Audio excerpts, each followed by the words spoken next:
If you know what it's like to get up in the morning, to rise early and dress in the darkness of a sleeping house, and to do it by a window with only the moon for light, if you know that kind of solitude, then this first poem's for you. To the yellow morning moon.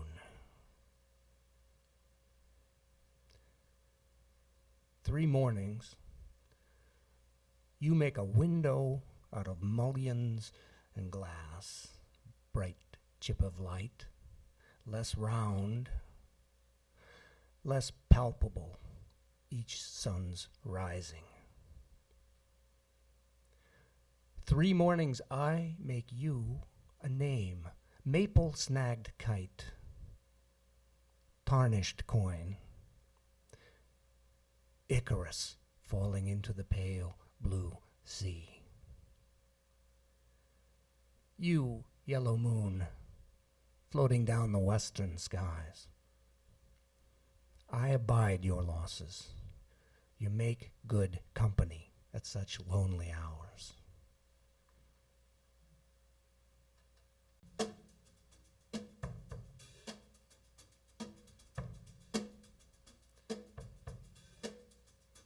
Last August, I'm sure you all recall, we experienced this total eclipse of the sun all across the U.S., from Depot Bay, Oregon, all the way down to Charleston, South Carolina. All along that path, I don't know if you followed the news, but all along that path, hotels and motels and outdoor outfitters and sunglass manufacturers and even singer-songwriters got in on that action to make some money off of that. Only in America will someone try to make a buck off of a celestial event like that. I kind of felt sorry for the sun as it tracked across the U.S. Anyway, when that happened, we decided to add this poem to the program. Okay. There is a sun, of course. We make sure of it.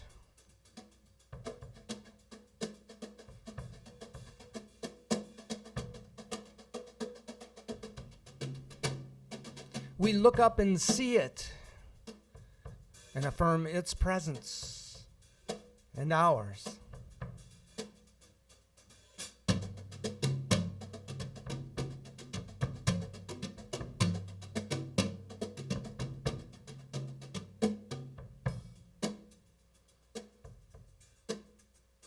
Even if it's not there, we confirm it's not there, not really.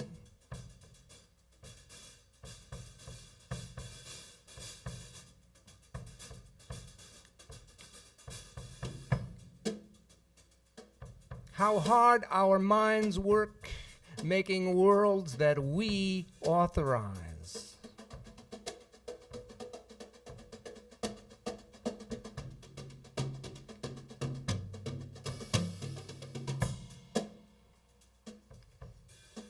Well, there's the sun again, bright and hopeless.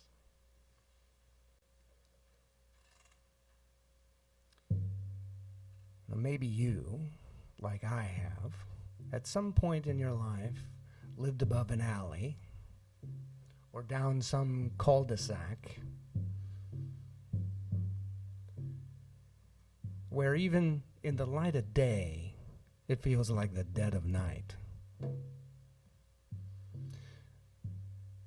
You know what I mean, with your shades pulled, and your neighbors with their shades pulled, and everybody thinking about everybody else from time to time. What's he doing in there? And after midnight, that music of shouts and cries and running, and then the dogs start speaking in Portuguese, and the cats bark. Well, my cat was barking. all night for a week. So somebody called the cops.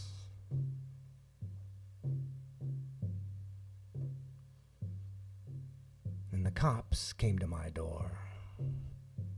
The cops and their nightstick. The cops wanted to know, was it my cat? Was it my cat? And was it barking? Barking, said I. A cat barking? Why, no such thing as a cat that barks. Such things as scalawags, such a thing as apple pie, such things as milk and mud and mayhem to and misrule. Such things there are, said I, but no such thing as a cat that barks.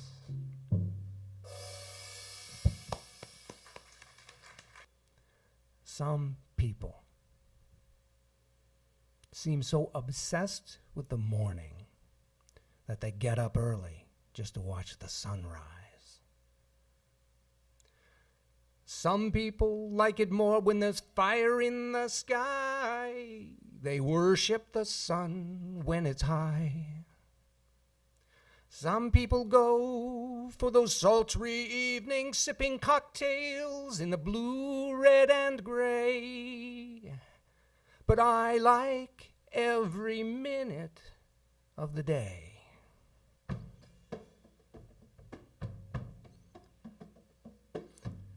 I like every second.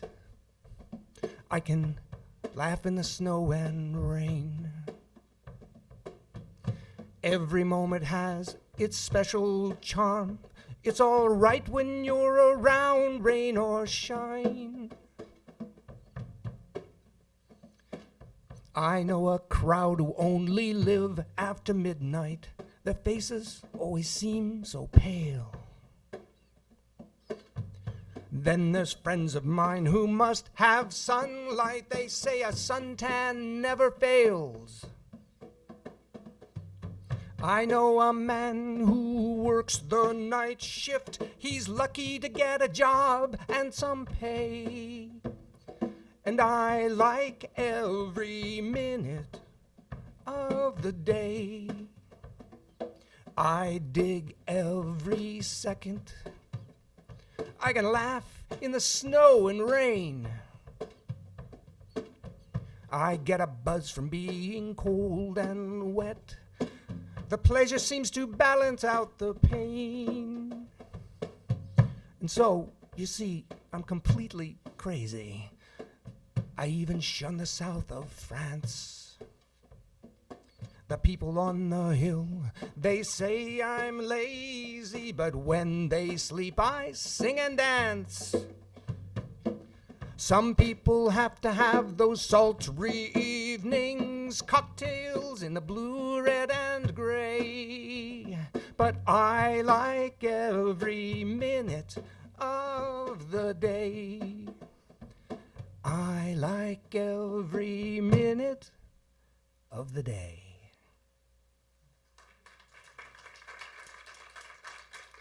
Now that was a Pete Townsend lyric, a song actually. Of The Who. The same guy who used to beat up his own sets with a Stratocaster back in the day.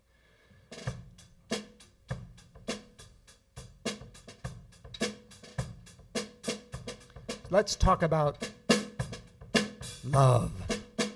Yeah, love. Let's talk about star-crossed, wrong-footed, dangerous love. Edward Estlin Cummings, that would be E.E. Cummings to you, wrote a love ballad in 1940 that was all about that kind of love. You know what I'm saying? A Romeo and Juliet kind of love. A Bonnie and Clyde, a Frankie and Johnny, a Thelma and Louise kind of love. That kind of love, I'll bet You remember, don't you? That made your daddy cry. No, no, no, no, no, not with him, not with her, not now, not never. But it was that kind of love just because it had to be, and that was the age you were. And when E.E. Cummings wrote about that kind of love in 1940, it could have been about anybody, even you, and it was. And it could have been about no one, even you, and it was. And this is how it goes.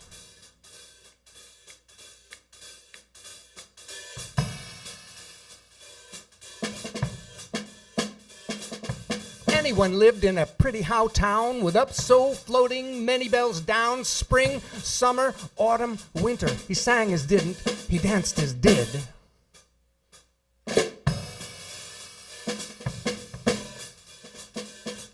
Women and men, both little and small, cared for anyone, not at all. They sowed their isn't, they reaped their same.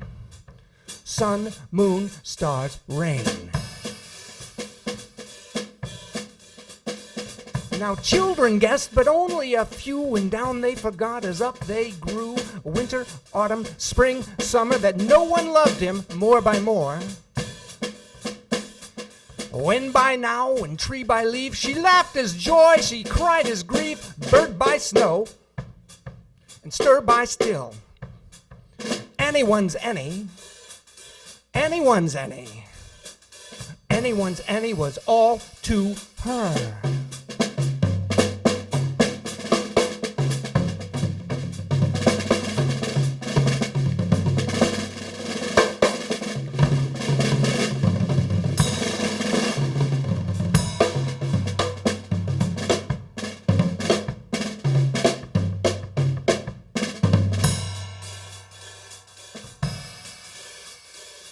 Someone's married their everyone's, laughed their cryings and did their dance, sleep, wake, hope, and then they said their nevers, they slept their dream, sun, rain, stars, moon. And only the snow can begin to explain how children are apt to forget to remember with up so floating many bells down. One day anyone died, I guess, and no one stooped to kiss his face. Busy folk buried them side by side, little by little, and was by was, and all by all, and more by more, and they dreamed their sleep, no one and anyone. Earth by April, a wish by spirit, and if by yes. Women and men, both dong and ding, summer, autumn, winter, spring, reaped their sowing, and went there came sun, moon, stars, rain.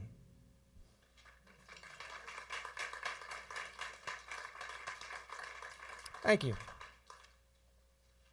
Speaking of dangerous love, how many of you raised a teenager? I have a better question. How many of you remember being a teenager? Then you remember what it feels like to run around all night with a hottie and wake up with that hottie the next morning at the very crack of noon. That kind of freedom, do you remember that? Sure you do. Now the French invented a type of poem just for that memory that you have. It's called an aubade. Aubade, meaning hymn to dawn. It's an old troubadour form that the metaphysicals later on, that would be John Donne, picked up on when they were still in their salad days and running around with hotties all night and waking up at the crack of noon the next day. Only they gave that aubade a bit of a twist. It was no longer a hymn to dawn. It was a message to the sun, stay away, not ready to get up yet. They turned that hymn into what we know of today as an aubade. But there's always the break of day. It always comes. And the world turning and the sun bright and, as I said, hopeless. Daybreak come to tell you. Daybreak come to tell you. Here are miracles and mysteries and surprises. And the world is turned one more time, so look lively, as my dad used to say as he stuck his head in my bedroom door doing this. Look lively. Remembering that admonition, I wrote this obad. It's for that teen in you and me, because it's a poem, after all, about time. How much we have of it and how much we don't have of it. The cool kid of feeling.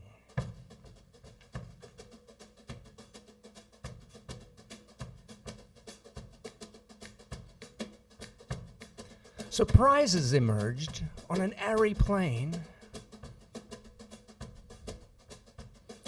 but not the surprises you expected. Not one of the surprises you expected was on the plane or in the plan. Look lively, kid, for the day moves on.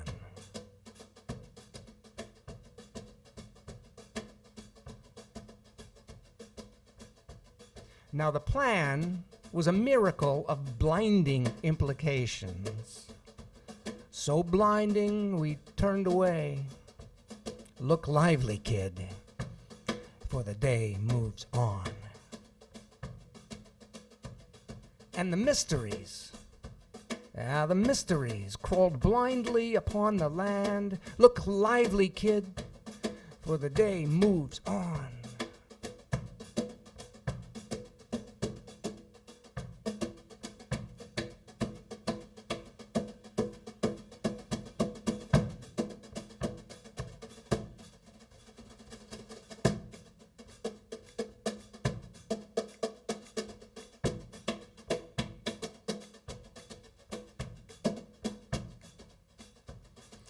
Outward from here lies the merry shebang.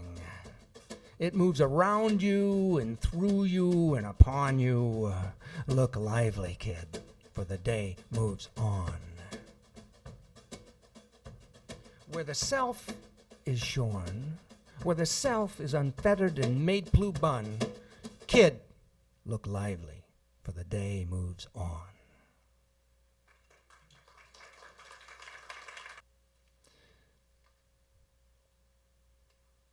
Let us pray.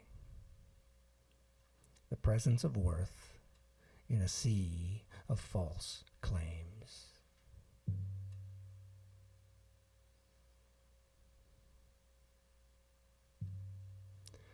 The bell curve that is crude but forgiving crudely forgives us the totally unforgivable.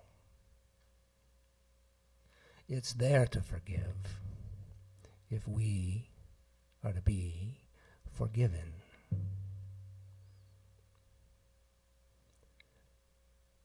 And if we believe we're for that special purpose, which we call God, and ourselves God's claimants,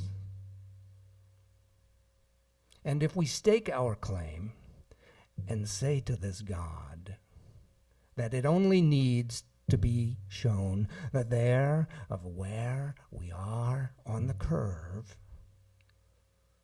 then we only need to tell it so, right? To state our claim. Forgiveness. Forgive us. I don't know, you think God grades on a strong curve? We can only hope so.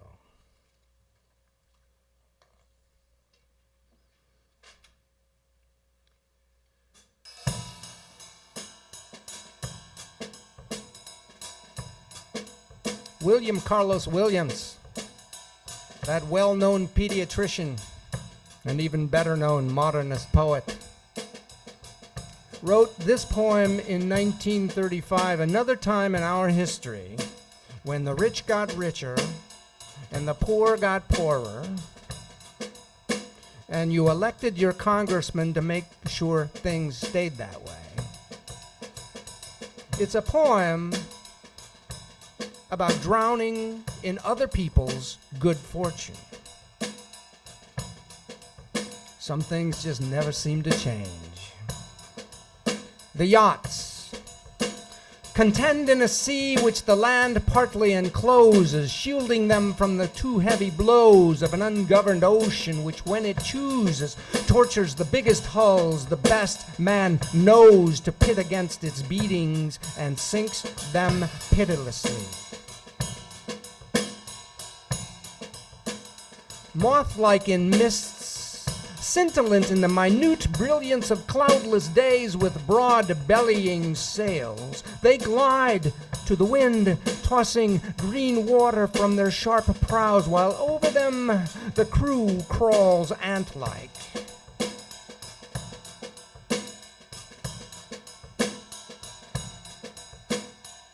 Solicitously grooming them, releasing, making fast as they turn, lean far over, and having caught the wind again, side by side, head for the mark.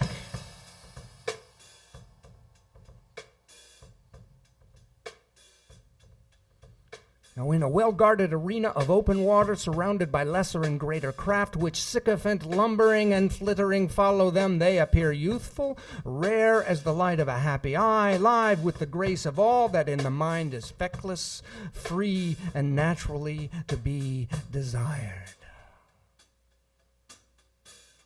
Now the sea, which holds them, is moody, lapping their glossy sides, as if feeling for some slightest flaw, but fails completely. Today, no race. Then the wind comes again. The yachts move, jockeying for a start. They signal is set, and they are off. Now the waves strike at them, but they are too well made. They slip through, though they take in canvas. Arms with hands grasping seek to clutch at the prows. Bodies thrown recklessly in the way are cut aside. It is a sea of faces about them in agony, in despair, until the horror of the race dawns, staggering the mind. The whole sea become an entanglement of watery bodies lost to the world, bearing what they cannot hold, broken, beaten, desolate. Reaching from the dead to be taken up, they cry out, failing, failing. Their cries rising in waves still as the skillful yachts pass over. I am often asked where a poem comes from.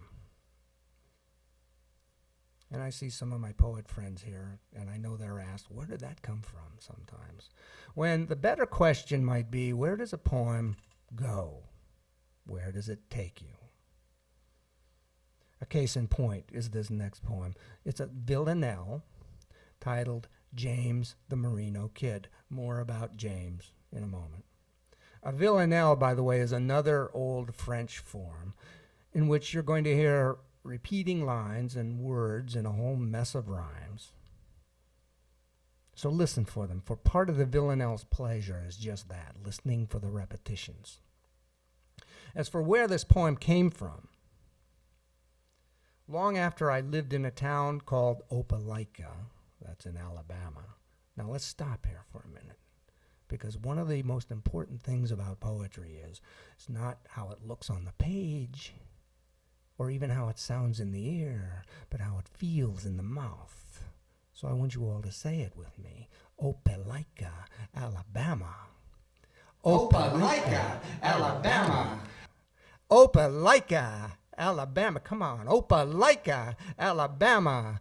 I'm going to keep saying that till you can't get it out of your head, because that's what happened to me, which is why I wrote this poem, to get that damn thing out of my head. Opelika, Alabama. I remember also Rossini's William Tell Overture. Same result.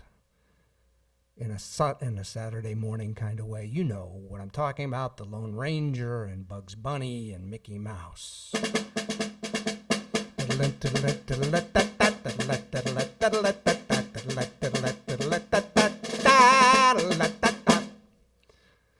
That was a tough one to get out of my head. This poem helped me do it. As for where the poem led me, however, long after I wrote it, I came across a seriously weird factoid about the beat writer William S. Burroughs. It seems that he was playing a game of William Tell one day with his wife. Can you imagine that? His wife agreed to stand there with an apple. In this case, it was a shot glass full of tequila on her head, and let him, and he had a pistol, and take a shot at it. Well, he missed the shot glass, and she died, and he fled to Mexico. That's actually, among poets, a well-known story about Burroughs. And this happened, and this is kind of the point of where the poem leads. This happened in 1951, the year that I was born, in Napoleon, Ohio. Another small town, this one named for the Emperor of France, that country where the villanelle was invented. And so, to answer the question, where do poems lead? Back to me, of course. A note on James the Merino Kid. What's he all about? I have no idea. But he's the hero of my villanelle, so listen for him.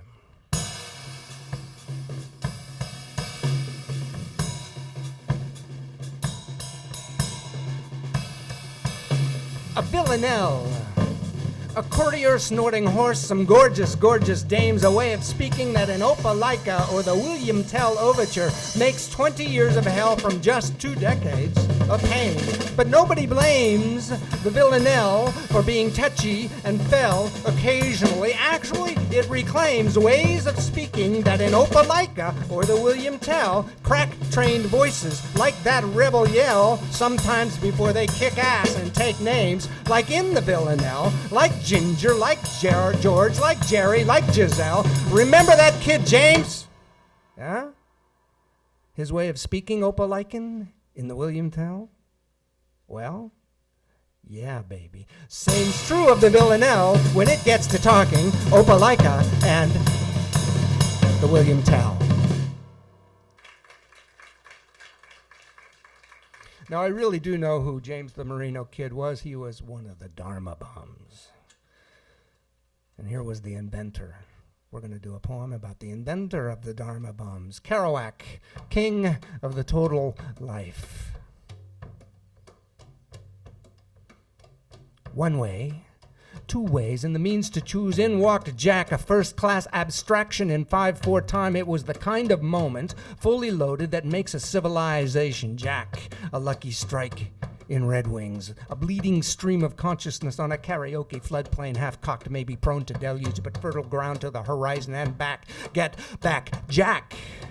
You could feel the beat of him, man, the manly syncopations like pitched battles of hypnosis waged in propria persona. You could tell how the narrative was going to unfold. 6 lanes westward, high speed and nervous toward the continental divide. Parts of a life on one side, the total life flattening out on the other. America squawking, "This land is your land. This land is cigarettes, bourbon, weapons, all sort of pill, and books on the run." You could tell it was unfolding already, a jalopy-sized lotus. And you all thought he was code for things we weren't supposed to know or wonder about. Well, that's what you get for thinking.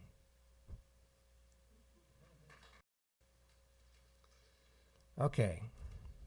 We're going to do one more here, and then we're going to take a break.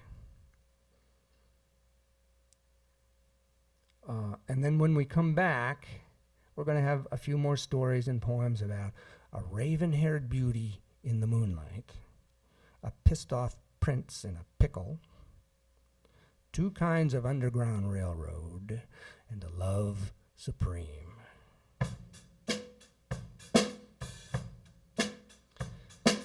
You can go out if you like, but please come back after a while because we do love you here. We like you having you here, and we like performing for you. But understand, you're going to come back in that door a different person. I'm coming back a different person. He's coming back a different person. That's what Heraclitus said a long time ago, that the you who steps out for intermission this afternoon will not be the you who comes back in. Heraclitus said that's the thing about the universe: change, flux, flow. There is an internal you and an internal me that we like to think are permanent, but they aren't. So it'll be a wonder if we recognize each other when you come back. Anyway, before you go, maybe you'll help us with this one a little bit. We have a part for you. Maybe you'll sing it with us, for singing together is a way of being together. And being together is a way of recognizing each other. You know what I mean, internal to internal. So can I get a yeah, yeah? Yeah, yeah. Ah, yeah, yeah. Yeah, yeah. That's with the drummer. Yeah, yeah. Yeah, yeah. Okay, so here's how it goes. I gotta hold the mic for this. I'll do the first verse with the yeah, yeahs, so you'll know when you're supposed to come in, and I'll remind you. So here's how the poem goes. We go out, yeah, yeah, and we come back, yeah, yeah, after a while, yeah, yeah. Yeah, yeah. And it's a wonder that we recognize each other, you and I. You and I. You want to try it? We go out. Yeah, yeah. We come back. Yeah, yeah. After a while. Yeah, yeah. Yeah, yeah. It's a wonder that we recognize each other. You and I, face to face, space to space, race to race. We go out. Yeah, yeah. And we come back. Yeah, yeah. After a while. Yeah, yeah. Yeah. And it's a wonder. It's a wonder. It's a wonder that we recognize each other, you and I, by and by. But why ask why? Let's give it a try. We go out. Yeah, yeah. We come back. Yeah, yeah. After a while. Yeah, yeah. Yeah, yeah. And it's a wonder that we recognize each other, you and I, you and I, and you and I.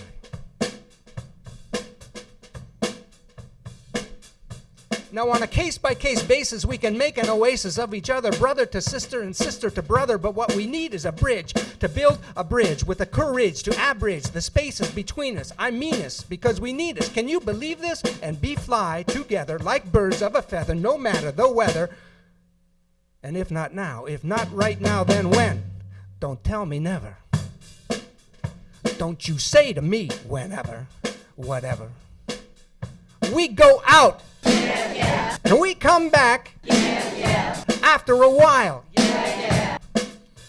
Yeah, yeah. And it's a wonder that we recognize each other.